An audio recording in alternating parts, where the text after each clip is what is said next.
Trying to get to the bottom of it now. We're joined by IDF Reserve Major Avraham Levine, is a former intelligence officer. Thanks for being with us on this today. Obviously, this gets the nation's attention, anything happening from Lebanon. But look, 1 or 2 rockets, not the hallmark of Hezbollah. What does this look like? So we've been seeing things like this in the past, small incidents that accumulate and are showing us the escalation that Hezbollah is trying to cause in this area. And that's what we think is happening right now. Hezbollah is testing us for many reasons, internal reasons and external, Iran, U.S. involvement in the Middle East. And they're testing our reaction and seeing if they can gain advantages without us reacting or overreacting in their eyes against them. Look, the timing is interesting. I mean, during this week, there was a lot of tension around this operation in Jenin, and a lot of attention on it, but a very notable quiet, all week throughout that operation, from the north, from Gaza, from really everywhere else in the West Bank. Does that silence speak louder a little bit to the general situation than perhaps this perfunctory rocket fire from Lebanon today? I think you're right. I think for us, seeing that the whole idea of one front, a unification of fronts, multi-fronts, that Iran spoke about and published their idea to use all fronts at once, we see lately it doesn't really work. We saw it in the last operation against the Palestinian Islamic Jihad in Gaza, when Hamas stayed aside, and of course Hezbollah stayed aside. And as you mentioned, we see it right now. Hezbollah could have done it while we're busy in Jenin, and they waited. So we don't see one front yet. I think it's still something they aspire to reach. When I say they, I mean Iran, but I think they're not there yet. You mentioned Hezbollah. There's sort of a scale of provocations, we can call it, from the extreme, when it would be a few years ago with the multiple tunnels that were detected coming across the border, to issues like the tents being set up recently. We know Hezbollah has been championing these tents, touting it as some sort of great victory on Israel right now on the border. We're talking about these tents on the border. So they are pushing the boundaries. They're looking for weaknesses. What do you think the perception is right now of Hezbollah? What are they finding when they're poking around here?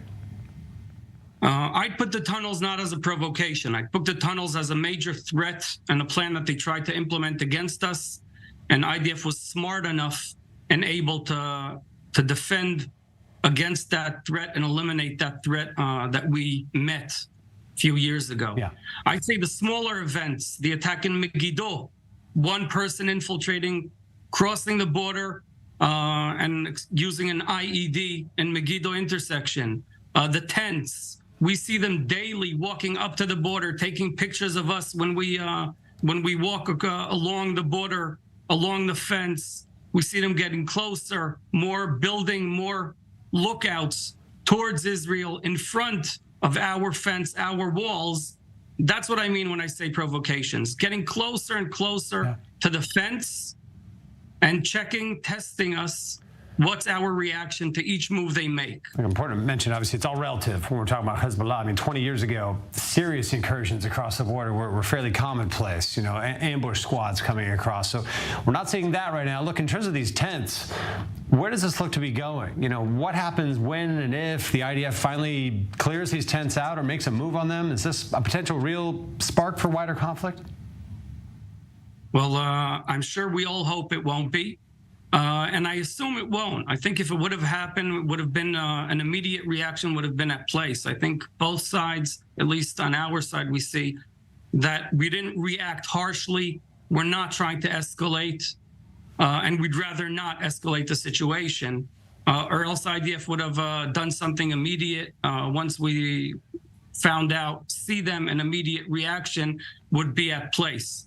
I think the fact that IDF is waiting and using other channels, or Israel altogether, diplomacy, pressure, UN, shows that we're using softer measures, mean we don't want to escalate the situation. But despite I'm not sure that's true about the other side. Look, we know despite the best intentions, these situations, this border in particular, can devolve quickly into conflict. The Second Lebanon War, a major lesson for both sides in this, in terms of the miscalculations that can take place, specifically by Hezbollah with activities along the border. Are we ripe? In other words, the tent's just an example. Are we ripe for this kind of one miscalculation that could trigger a major war? I think you're right mentioning the war in 2006. We're reaching July 12th. That would be from 2006, July 12th in the morning was the initial attack on the Border Patrol on the border, not that far. And we know that any event, any incident on the border can escalate, can be the trigger for the next war. That's our working assumption. And I think a real trigger would be people hurt. Right now, when I don't see people hurt, people hit, people killed, I think we can handle this without reaching the inevitable. That appears to be the situation at this moment. We'll stay tuned here. But for now, thanks for the analysis coming to us. IDF Major Avraham Levine. Thank you very much.